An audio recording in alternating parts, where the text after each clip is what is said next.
आफादनि सिङाव थानाय मोनसे मैखोम दखरा आफाद आरो बेनो जाहैबाय गसाइगाव दखरा दुलाराय बर' फरायसा आफाद आरो बे आफादा दिनै 29 बोसोर आगान सुरबाय आरो बेखौनो बिथांमोना 29 बोसोर आबुं जानायखौ बोसोरसालियाव जथुमा बिथांमोना लादों आरो गेवलां मेल दंमोन आरो गेवलां मेलाव बिथांमोना हांख्रायदों रायजो राजाखौ लोगो हमनानै गोजोननाय मोन्दों। दुलाराय बर' फरायसा आफादा जोनोमनिफ्रायनो दिनै 1967 मायथाइनि 15 फेब्रुवारि जोनोम जादोंमोन आरो फैयै फैयै देग्लाय 2022 मायथाइयाव 55 बोसोर जाबाय आरो बे 55 बोसोराव दुलाराय बर' फरायसा आफादा जोनोम जानायनिफ्रायनो बर' हारिनि रैखाथि थामोनथाय आरो जौगाथायनि थाखाय जोङो नांगौबायदि सम लानानै सम जोङो मावथांखि लाबोदों आरो मावथांखि लाबोनानै जोङो बर' हारिखौ जोङो बुहुमावनो मोनसे गेरेमसा हारि महरै जों दाफुंनो थाखाय जों खामानि मावलांदों आरो बड'फा उपेन्द्रनाथ ब्रह्मआबो जेब्ला दुलाराय बर' फरायसा आफादनि 1986 मायथाइयाव आफादगिरि जादोंमोन बै समावनो बिथाङा बर' हारिनि जौगाथायनि थाखाय बर'फोरा आसामनि थागिबि हारि हानि फिसा होननानै बुङो नाथाय जोङो हानि फिसाब्लाबो आसामाव रायजो जाग्रोनायब्लाबो भारतनि संबिजितआव जिखिनि जोंनो मोननांगौ दं थागिबि महरै बिथांमोना जोंनो होआखै आरो बेखौ मोननांगौ थाखायनो बड'फा उपेन्द्रनाथ ब्रह्मनि समाव गोलाव सम जोङो जांख्रिखांदों जोङो सोमावसारदों आरो सोमावसारनाय फैयै फैयै बर'फोरनि गेजेराव मोनथाम सुक्ति जाबाय 1993आव बिएसि सुक्ति 2003आव बिटिसि सुक्ति आरो 2020 मायथाइनि 27 जानुवारियाव बिटिआर सुक्ति बिटिआर सुक्ति जानायनि उनाव जोंनि गेजेराव मोनसे सान्थि फैबाय आरो बयबो मिथिगौ सान्थि फैनाय लोगो लोगो जोङो जोंनि मोजां खामानिफोरखौ जों मावफुंनो हायो आरो बेनि थाखाय फैबाय थानाय समाव दुलाराय बर' फरायसा आफादा मोनसे थांखि लाबाय बर' हारिनि सोलोंथाइ राव थुनलाइ जों जौगाहोनो थाखाय 2021 मायथाइयाव दुलाराय बर' फरायसा आफादा मोनसे गोदान मावथांखि लादों आरो बे मावथांखियानो जाहैबाय आदब आरो गुन गोनां सोलोंथाइनि मावथांखि आरो बे थांखिखौ बिथा खालामनानै फैबाय थानाय 5 बोसोराव दुलाराय बर' फरायसा आफादा बर' हारिखौ सोलोंथाइनि बिथिङाव जौगाहोनो थाखाय जों खामानि मावगोन मानोना मोनसे हारिया जौगायो जेब्ला बे हारियाव सोलोंथाइनि हारा बाङो आरो बेखौनो जों मावनो थाखाय जोङो मेल मिटिंनि गेजेरजोंनो गेवलां मेलनि गेजेरजों रायजो राजाखौ खावलायदों जे जोंनि खुदियाफोरखौ जोङो गोग्गो सोलोंथाइ होनांगोन बेजों लोगोसे जोंनि समाजाव माखासे खोमसि फोथायनाय जौ जुवा लोंनाय ड्राग्स जानाय बेफोरखौबो जोंनि रायजो राजाफोरा बिबान लानांगोन फोसाबनांगोन आरो जोंनि हा हुनि जि समस्या हा हुनि समस्याखौबो जोङो समाधान खालामनांगोन आरो दुलाराय बर' आफादा बेफोर समस्याफोरखौ जोङो समाधान खालामनो थाखायनो गोलाव सम जों खामानि मावगोन आरो नोंथांमोननि चेनेलनि गेजेरजोंनो गासै बर'नि रायजो राजा फोरोंगिरि दिथागिरि जोंनि सानसुमैफोरखौ आं खावलायहरदों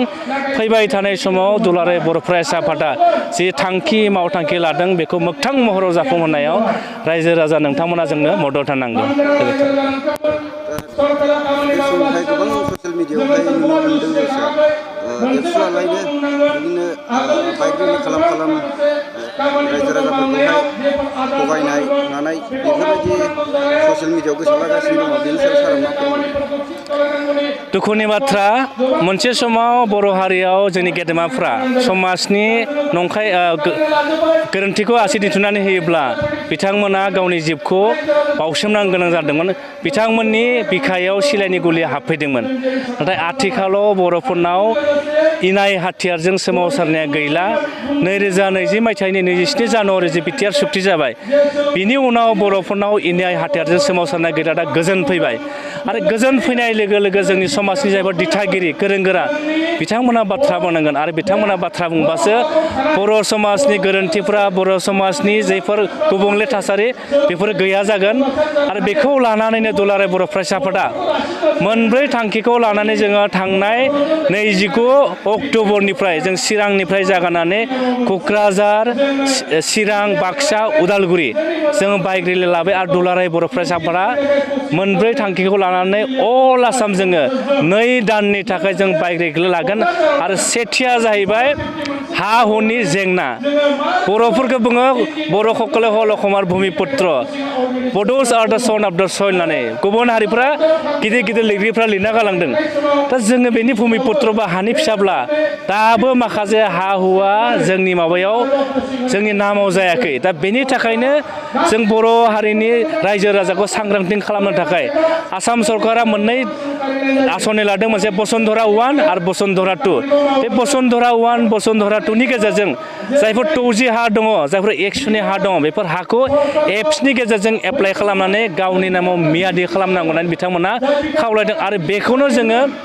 2G हा दङब्ला 100 हा दङब्ला बर' रायजो राजाफोरनि आखायाव बेखौ थाबैनो बसुन्धरा 1 बसुन्धरा 2 एप्सनि गेजेरजों जोङो बेखौहाय गावनि मुङाव खालामना लानांगौ होननानै जों रायजो राजाखौ खावलायदों आरो बेनि अनगायैबो 2006 सनाव भारत सरकारा मोनसे आयेन खालामदों बे आयेना जाहैबाय जायफ्रा थागिबि मानसिफ्रा जायफ्रा हाग्रा बंग्रायाव रायजो जानानै दङ बे थागिबि सुबुंफ्रा हाग्रा बंग्रायावबो रायजो जानायनि मोन्थाया दङ आरो बे मोन्थायखौ आसाम सरकारखौ एप्लाइ खालामनांगौ होननानैनो माखासे जोंनि बर'फ्रा भारतनि आरो भुटाननि साहा ओनसोलाव हाग्रा ओनसोलाव रायजो जानानै दङ ओंखायनो आसाम सरकार आरो भारत सरकारखौ जों बुंदों 2002 मायथाइनि जि फरेस्ट राइट आयेन एक्ट बेखौ थाबैनो इमप्लिमेन्ट खालामनानै थागिबि बर' फिसाफोरनो हानि मोन्थायखौ होनांगौ होननानै जोङो बाइक रेलिनि गेजेरजों जोङो आसाम सरकार आरो भारत सरकार खावलायहरदों आरो नैथिया जाहैबाय सोलोंथाइ गैयाब्ला मोनसे हारिया जौगाया ओंखायनो जोंनि जायफोर फरायसा फरायसुलि दङ बिथांमोनखौ गुन गोनां सोलोंथाइ लानायजों गेजेरजों गावनि जिउखौ दाफुंनायनि गेजेरजों बर' समाजखौ गोजौ थाखोआव लांनो थाखाय जों खावलायदों आरो नैथि जोंनि जि बाइक रेलिनि जि मोनसे जोंनि दाबिया जाहैबाय जों नुदों गोबां जोंनि लाइमोन सेंग्राफ्रा ड्राग्स जायो जुवा गेलेयो आरो जोंनि समाजाव दायनि फोथायनाय दं बेले बेजे फोथायनाय दं बेफोरखौ गैया खालामनो थाखाय जों बाइक रेलिनि गेजेरजों जों फरायसा फोरोंगिरि बिमा बिफा दिथागिरिफोरखौ लानानै जों सावरायदों आरो बयखौबो बे खामानियाव बिबान लानानै खामानि मावनो थाखाय जों खावलायदों आरो जोंनि ब्रैथि दाबिया जाहैबाय 2020 मायथाइनि 27 जानुवारि जि बिटिआर सुक्ति जाबाय बे सुक्तिनि गेजेरजों जोंनि जि मोनब्रै एनडिपि दोलो दंमोन बिथांमोना दिनैनिफ्राय जोङो हाथियार लानानै सोमावसार लानानै गोजोन मोनसे सुक्ति पिस एकर्ड बिटिआर सुक्ति जालांबाय बिनि उनाव माखासे एनडिपिफोरनि केसा दाबो उइथ्र जायाखै रन्जन दैमारि बिथांजों लोगोसे लानानै 7 जना दाबो बिथांमोनखौ गुवाहाटीनि हाइकर्टआ जिउ जोबजासिम जोबसासालियाव सोनायनि मोनसे राय होबाय दा रन्जन दैमारि बिथाङाबो दिनै इनाय हाथियारजों सोमावसार लानानै बिथांमोना गोजोन मोनसे सुक्तियाव सिगनेसार होबाय दा बिटिआर सुक्तियाव स्पष्ट लिरनाय दङ ओंखायनो बिटिआर सुक्तिखौ दहाय होनानै रन्जन दैमारिजों लोगोसे जिखिनि 7 जन बिथांमोना जिउ जोबजासिम जेलाव थाबाय बिथांमोनखौ थाबैनो बरन नांगौ होननानै जोङो एबसु एनडिपिनि मोनब्रै दोलो आरो बिटिआर सरकारजों जों लोगो नांनानै दिल्लीयाव थानाय भारतनि सुप्रिम कर्टआव जोङो लांनानै रन्जन दैमारि आरो जिखिनि जोंनि केडारफोर दं बिथांमोनखौ जोङो उदां अख्राङाव लाबोनो थाखाय दुलाराय बर' फरायसा आफादा बयबो रायजो राजाखौ दुलाराय बर' फरायसा आफादनि जि थांखि बेवहाय मदद होनांगौ होननानैसो जोङो बाइक रेलिनि गेजेरजों रायजो राजाखौ जों खावलायदों।